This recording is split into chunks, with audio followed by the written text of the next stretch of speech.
Hey, this is Trench 21 and I am Sidra.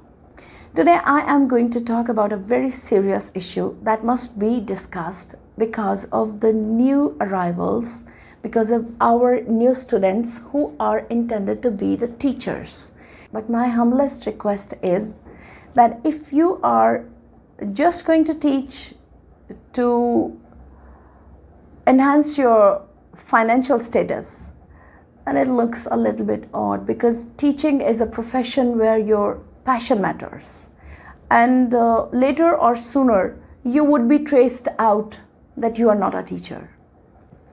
Without wasting time, let's move towards some points which I made for the progression of a teacher. First of all, I'm just talking about those who already have passed through at least an experience of 4 and 5 years. Because in 4 and 5 years, we learn how to work at one side and where to work and at another side. And we used to face many occasions where we had offers. This is the reason for which I am making this point number 1, that go to such a place where you are financially satisfied. It matters. Let me give you an example of my very good teacher, very great teacher. He was my physics teacher, and he told me a secret that he was hired, he became a, what can I say, pendulum or a rubber ball because of the salary. One system, it was a huge system where I was and he was teaching at the same time, and it was a very big system. One system hired him, for example, at 50,000, the other one hired him on 60. It means he dropped the proposal that we are going to give you 60. He accepted it because 10,000 is a huge difference. Then the previous one gave him the proposal of 70,000. He at once accepted it. Then he dropped a proposal to the school where I was teaching, which was his own school where he spent maybe 6 years. He dropped a proposal to them that if you are going to give me 80,000, I am working with you for this whole session. So the options come to you and you become compelled to accept them. You become confused and you make a bad name for yourself, because if you have signed up a contract and you may be not having your last 2 salaries, or maybe any violation can make your career very bad and it leaves a very bad image for you. So finance comes at the first point. The second point is homework of a teacher really matters.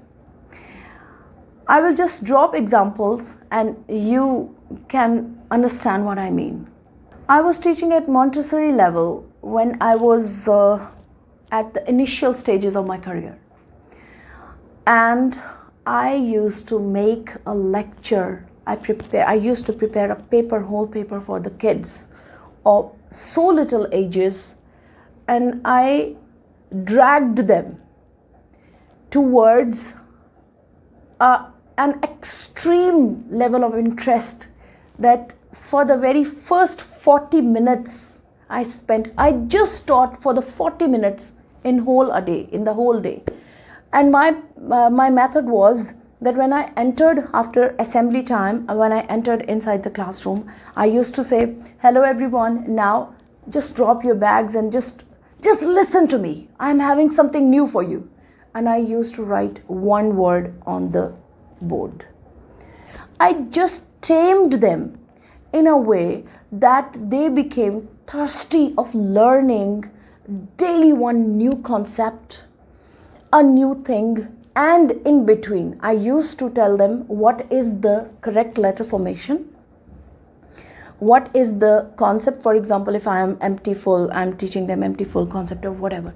Means the homework of a teacher really matters. At any level, I have taught from the level of Montessori till the level of masters.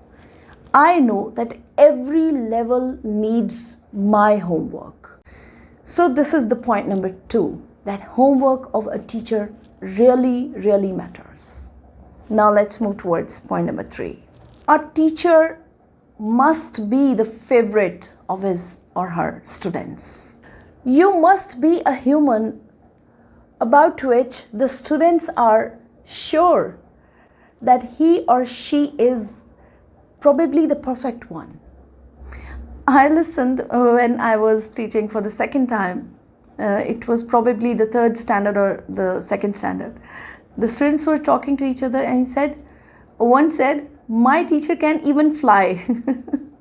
And it was about me. I was surprised to listen that. I asked him, how can you say this, that I can fly? He said, you can do everything, teacher. So I was quite thankful to God that thanks to my struggles also, I was very serious about my teaching standards.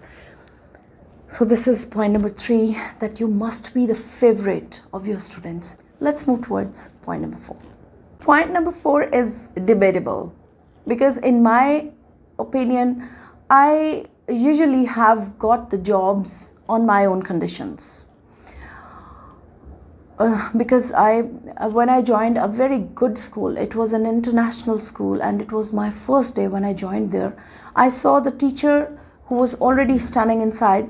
She was giving maybe something, she was writing something on the copy of a child, and she was standing, she was bored on the table and I said, why you are not having a chair? She said, chair is not allowed. I said, why? I went to the principal straight away. I was having a backache problem. I said, I need a chair. When I am teaching, I need a chair. I am the queen of my class. I know better what to do, how to teach. It doesn't mean that if I am having a chair and I'm supposed to sit upon it whole the day or whole the period. Maybe I'm not going to sit for a single second on the chair.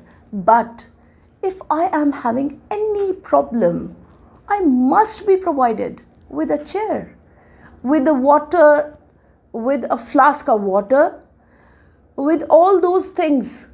I usually discussed about the washrooms when I went for the interviews. Whatever, because I have seen very pathetic scenes in my I must say that my childhood, the childhood of my job days. Oh my God. Especially in Pakistan, you see, washrooms were not cleaned. There was not a concept, means not cleaned enough for the teachers. In the staff rooms, the facilities were not provided. Why? Because we are teachers. We are teachers. It must be like this. But we are teachers. Why? We should raise the question for it. Now let's move towards point number 5. Point number 5 is really exciting and it's really important to know.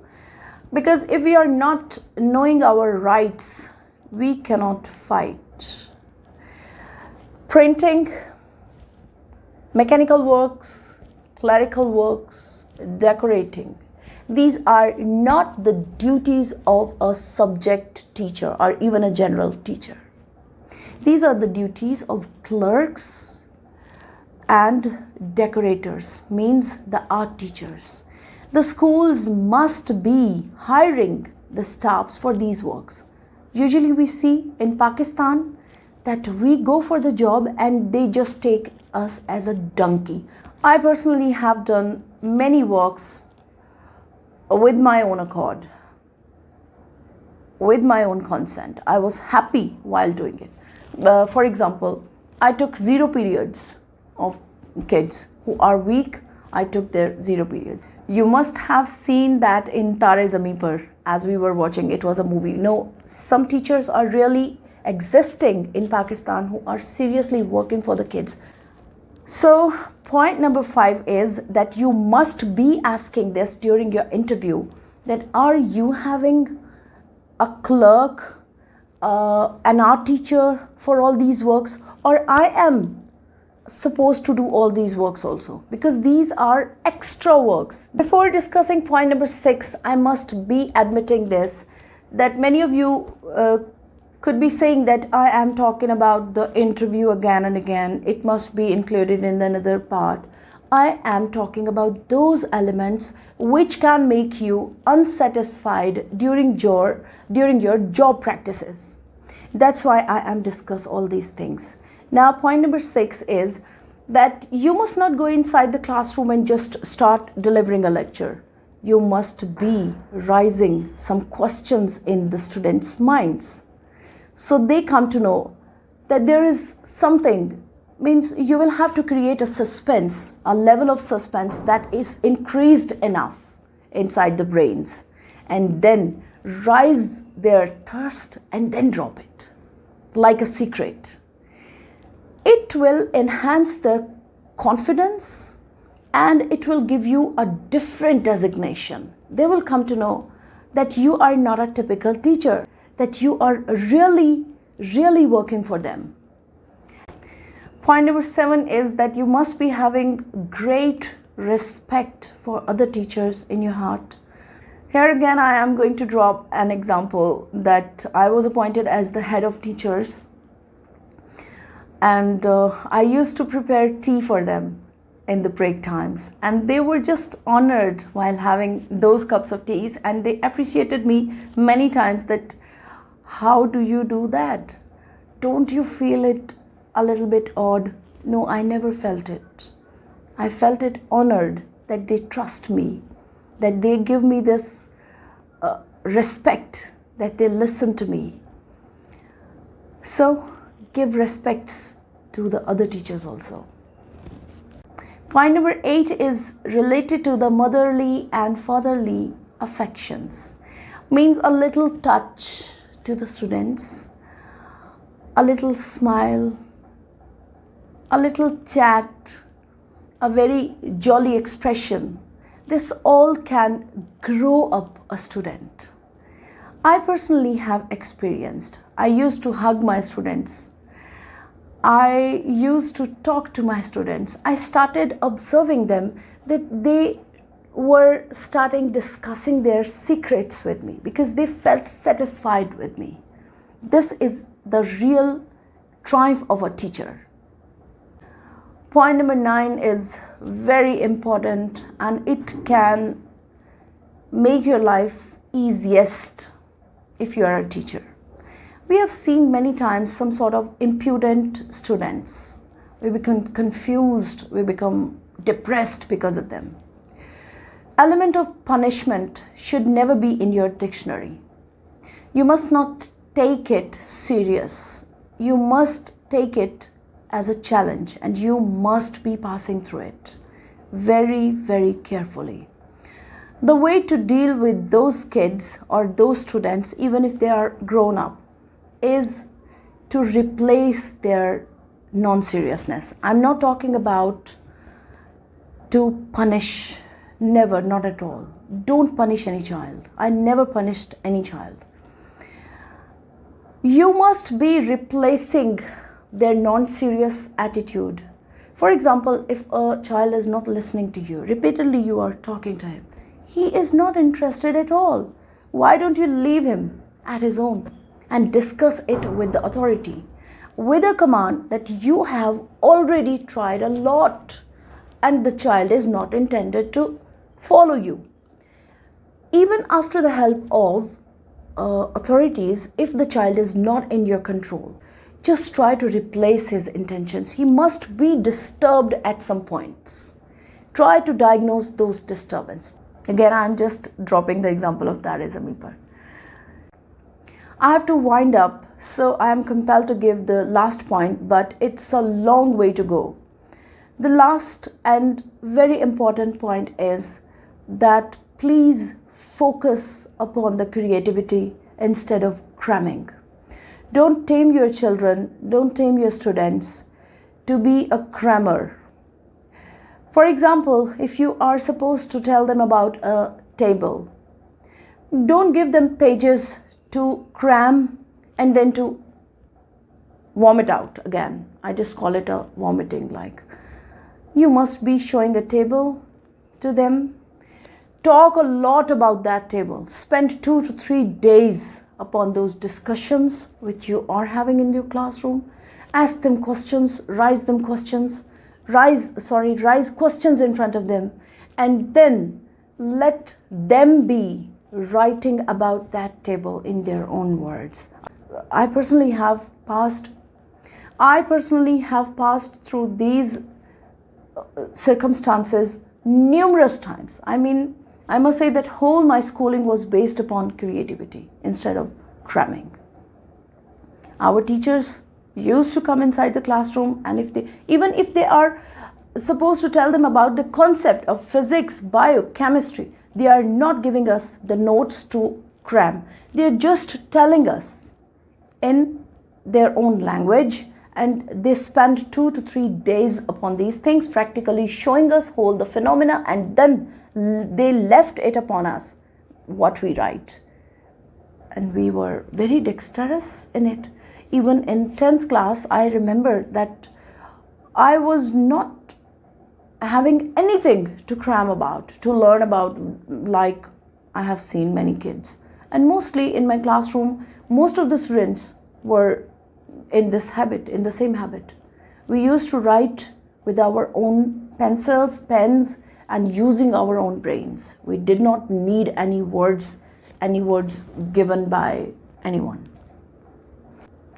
That's all for today, and I hope that you have find something new in this lesson.